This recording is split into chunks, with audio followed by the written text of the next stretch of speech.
Леся Храплива. Пісні. Коли сходило над ланами сонце, один маленький промінчик заглядав крізь щілину в дошках.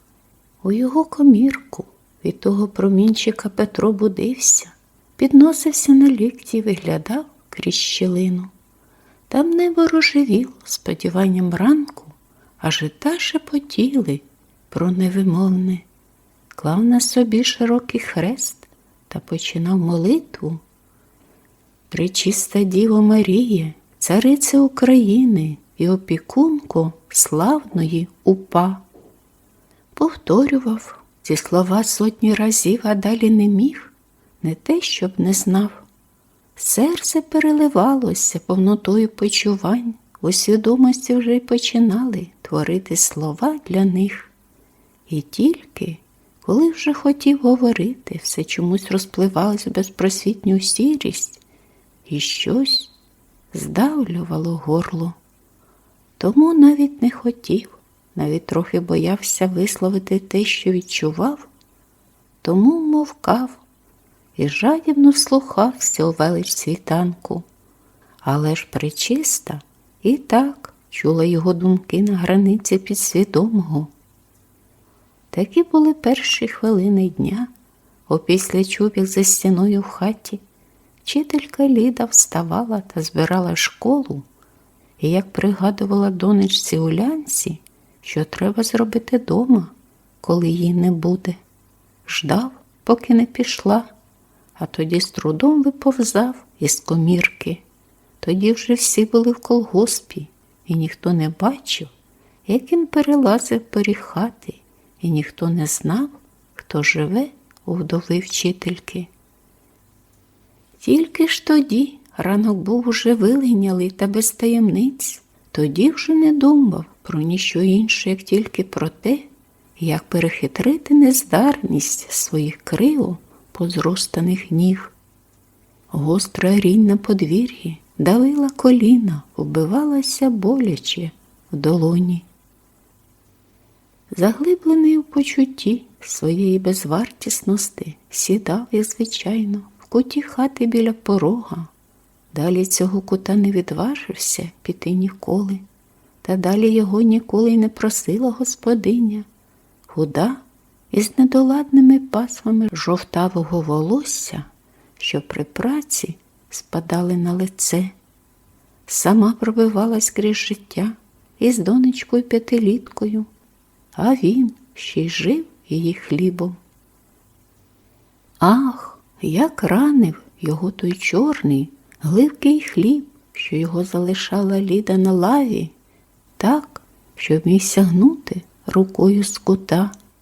Це була її ласкавість, а його, так життя воліклося сірим павутинням і чув, що гасне з дня на день. Дзеркало в хаті було високо на стіні, тож не бачив себе ніколи, і добре, що не бачив. Це тільки колись давно хтось пестив кучері, що вились буйно над парубоцьким чолом. Хтось проводив ночі без сну, щоб у вісні не забути його усмішки. Швидко, немов би робив щось злого, з'їдав хліб, а тоді всією силою уяви старався вирватися з чотирикутника, давно вже не білених стін, деколи це вдавалось, і тоді образи зарисовувались такі дійсні, хоч рукою їх торкай.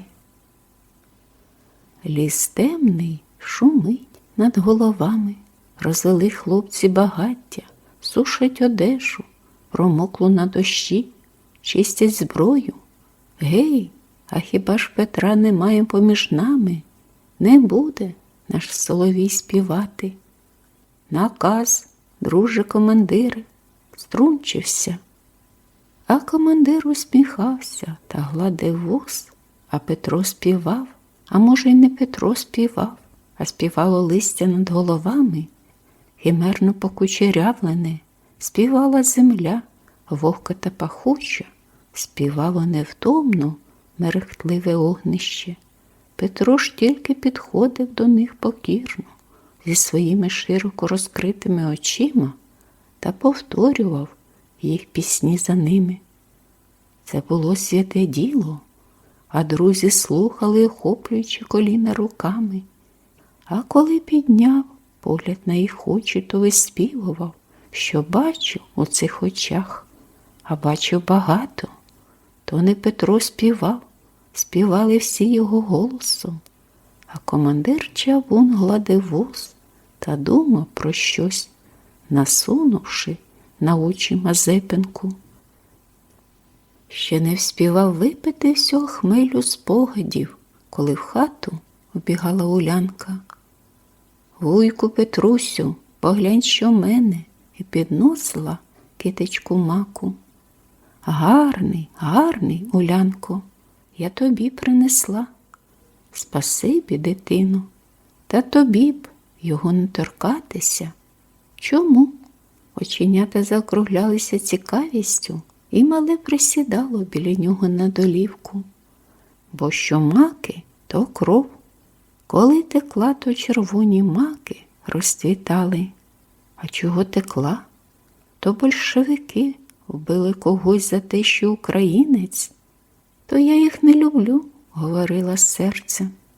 Похмурнів. «Не кажи нікому, Улянко, що тепер сказала. Ні Ксенці, ні Ксенці, ні Жені. Жені то вже ніяк. Ні Бровкові, ні Бровкові. Хтось може підслухати. Ні мамі». Пригризав уста. «Мами й самі знають, не треба». Тоді замовкала на хвилинку. «Вуйку Петрусю, я тобі щось скажу. Тільки ти теж нікому не кажи». «Не скажу». А тоді обіймала його за шию та шептала просто в вухо. «Коли виросту, то піду теж до УПА». Хотілося гладити золоті косенята, але замість того заговорював, мов засоромлений. «Добре, підеш, але тепер краще принеси води, час нам картоплю чистити, а то мама не матимуть обіду». Улянка носила до хати по 2-3 картоплини, начерпувала води з відра в миску, шукала ножа. А він знову згадував. Мав уже обидві ноги поломані в багатьох місцях, та лише чорний від болю. Коли почув за вікнами «Слава!», ще добре, що спів сказати Чавунові. «Командире, вони від мене, ні, ні слова». І останній погляд впав на пов'язаних МВДстів, що скриготали зубами. А потім було темно в землянці, сестра з цілющими руками потішала, що хірург складе кості, він знов могтиме рейдувати, висаджувати мости, робитиме, що схоче, бо світ буде відкритий. Він лежав на 2 висунених разом столах у Лісничівці і чув, як сестри перешіптувались. Того етеру стільки, що мухи не приспав би. «Тс, тихо, видержить, молодий, серце здорове». А тоді наскочили червоні, і хірург більше не повернувся з бою. Знов лежав у землянці, байдужий до цілого світу, а коли сестра підходила до його лежанки, не питав нічого, бо з її лиця неважко було вичитати правду. Лежав, а серце давили невиспівані пісні, співати ж не міг. Аж прийшов командир Чавун відвідати ранених. Петра пізнав аж тоді, коли той схопив полу в його шинелі, пізнав та поспішно стер щось із ока. «Ти підеш зо мною, Соловію? Я же не вмію ходити, командире. В мене руки міцні, не журися. Помагатимеш при циклостилі і будеш нам співати». Не думаючи навіть про те, що робить, обирав картоплину за картоплиною та кидав у миску, а картини стояли перед очима такі соняшні, що навіть наспівував: «Гей, зі сходу, ой там зі заходу, закурив пожарами світ. Гей же ви, хлопці, дома не дрімайте, гей, до упа всі йдіть». Улянка присувалася до нього та просила: «Співай ще, вуйку Петрусю». В ту хвилину мовкав та посилав її по дрова. Ніякого було старої співати, коли нові просилися на уста і завмирали в горлі. «А може, правду, – казав той в окулярах, що то в Криївці командира, стукав цілими днями на машинці. Почув раз якось, як Петро співав: «Ой ти, дівчино мила, чорнобрива, в тебе очі, як терен. Ой, жди, дівчино, до шлюбу підемо, як лиш ворогів проженем». Це Петро так навмисне співав командирові, коли на того находила туга, а той в окулярах розпитував командира і слова, і мелодію сам. Бачите, якби так хлопчина знав підстави композиції, поетики, скільки ж таких талантів змарнується в нас, а потім некультурний нарід і замовк, зажурився. Петро мовчки крутив ручку циклостилю, не до нього ж говорили, а він із своїми 4 класами сільської школи не так розумів, як прочував, що якби був учився. А потім напад на Криївку, і він знав, що могли вони всі тікати, бо все цінне вже давніше перенесли кудись, але боронилися і не відступали, бо командир не хотів залишати Петра. І Петро півлежав на моху під деревом біля вмираючого командира та наспівував: «Гей, гляньте, хлопці, в полі поміж житом нам червоний мак розцвів. Будемо стріляти, будемо рубати, будемо карати катів». Держав руку командира та чув, як вона холоне з хвилини на хвилину. Сльози текли йому по лиці, а він співав. Другого дня після того, як поховали командира, підійшов до Петра чотовий Гармаш. Сів, не дивлячись на нього, та довго щось поправляв біля пістолі. Мнявся, Петро йому допоміг. «Я знаю, друже чотовий, добийте». Гармаш жахнувся. «Що ти, хлопче?» Він не зважав на це. «А коли не хочете брати гріха на душу, позичте пістолю, опісля собі знов її візьмете». Тоді Гармаш розлютився. «Слухай, соловію, я забороняю тобі дурниці говорити. Ти наш друг вояк, і ми цінимо тебе за твої бойові заслуги. Але ж сам бачиш, життя повстанця тобі не під силу. Я ж вам казав, що я знаю. Я не хочу бути вам колодою при ногах». Гармаш вдавав, що не чує.